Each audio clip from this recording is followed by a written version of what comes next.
House will vote on Homeland Security Secretary impeachment. How did? Washington, AP. The House of Representatives is expected to vote Tuesday on whether to impeach Homeland Security Secretary Alejandro Mayorkas. It's not clear whether Republicans have the votes to impeach, but if they do, it would mark the first time in nearly 150 years that a cabinet secretary has been impeached. The vote will be the culmination of months of examination by House Republicans as they've aimed to make immigration and border security a key election issue. Here's a look at how the House arrived at the impeachment vote and where things go from here. What's going on at the border? Migrants have long come across the southern U.S. border looking for a new life in the United States, but not like what's happening now. Arrests for illegal border crossings from Mexico reached an all-time high in December. In fiscal year 2022, Border Patrol encountered 2.2 million people crossing the border illegally. You have to go back decades to see comparable numbers. Statistics aren't always a perfect measure though. The numbers from the 1990s and 2000s are considered vast undercounts because migrants sought to evade authorities as they entered the U.S. File. Homeland Security Secretary Alejandro Mayorkas testifies during a hearing of the Senate Appropriations Committee on Capitol Hill, November 8, 2023, in Washington. As Republicans in the House of Representatives threaten to make Mayorkas the first cabinet official impeached in nearly 150 years, Mayorkas says, in a wide-ranging interview with the Associated Press, he is totally focused on the work that his agency of 260,000 people conducts and not distracted by the politics of impeachment. AP photo, Alex Brandon, file.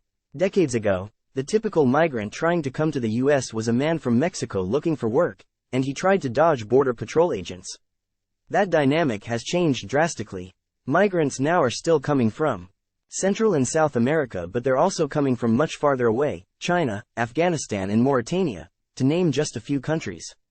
And they're often seeking out Border Patrol agents in an effort to seek protection in America. The numbers have at times overwhelmed the ability of border officials to handle, leading to temporary closures of border crossings so that officials can process migrants. It's also had repercussions far from the border. Migrants going to cities like Chicago, New York, Boston and Denver have strained city services, leading to Democratic officials pushing the administration to take action. What do Republicans say? Republicans have laid the blame for all of this on the Homeland Security Secretary and said that because of it, he needs to go. They say the Biden administration has either gotten rid of policies that were in place under the Trump administration that were deterring migrants, or that the Biden administration implemented policies of its own that have attracted migrants. The House Homeland Security Committee has been holding hearings over roughly the last year where Republicans have repeatedly lambasted Mayorkas. Witnesses have included an Arizona sheriff, families who have lost loved ones to the fentanyl crisis, experts on constitutional law, and former Homeland Security officials who served under Trump. U.S. House Republicans say the secretary is violating immigration laws by not detaining enough migrants and by implementing a humanitarian parole program that they say bypasses Congress to allow people into the country who wouldn't otherwise qualify to enter. And they allege that he's lied to Congress when he said things like the border is secure. All of this together, they argue, has created a prolonged crisis that is having repercussions across the country, is squarely the secretary's fault and warrants impeachment. There is no other measure for Congress to take but this one, House Speaker Mike Johnson, a Republican from Louisiana, said Tuesday. It's an extreme measure, but extreme times call for extreme measures. What do Mayorkas, his supporters and others say? Democrats and many legal experts have said that this is essentially a policy dispute and that Republicans just don't like the immigration policies that the Biden administration via Mayorkas has implemented. That's an issue for voters to decide, not an issue that meets the level of high crimes and misdemeanors required to impeach a cabinet official, they argue. That one congressional party disapproves, even disapproves vigorously, of President Biden's policies on immigration or other matters within the secretary's purview does not make the secretary impeachable, testified University of Missouri law professor Frank O. Bowman during a January committee hearing.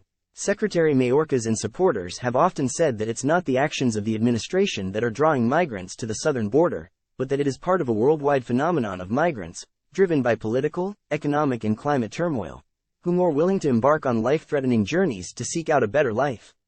They argue, the administration has tried to deal with the chaos at the border.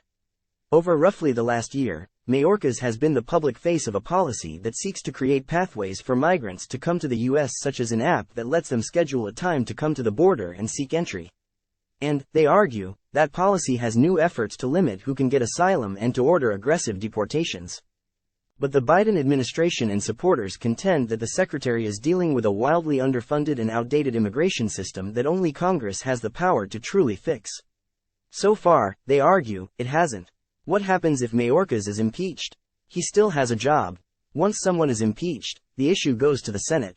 That's the body that would decide whether to convict the secretary or not, and if he's convicted, then Mayorkas is no longer Homeland Security Secretary.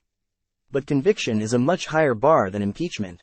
Democrats control the Senate 51-49. Two-thirds of the Senate must vote to convict as opposed to the simple majority needed to impeach in the House. That means all Republicans as well as a substantial number of Democrats would have to vote to convict Mayorkas. A highly unlikely scenario considering some Republicans are cool to the idea of impeachment. Mayorkas has said he's ready to defend himself in the Senate if it comes to a trial. And in the meantime, he says he's doing his job. I am totally focused on the work and what we need to get done. And I am not distracted by the politics, Mayorkas said during a recent interview with the Associated Press.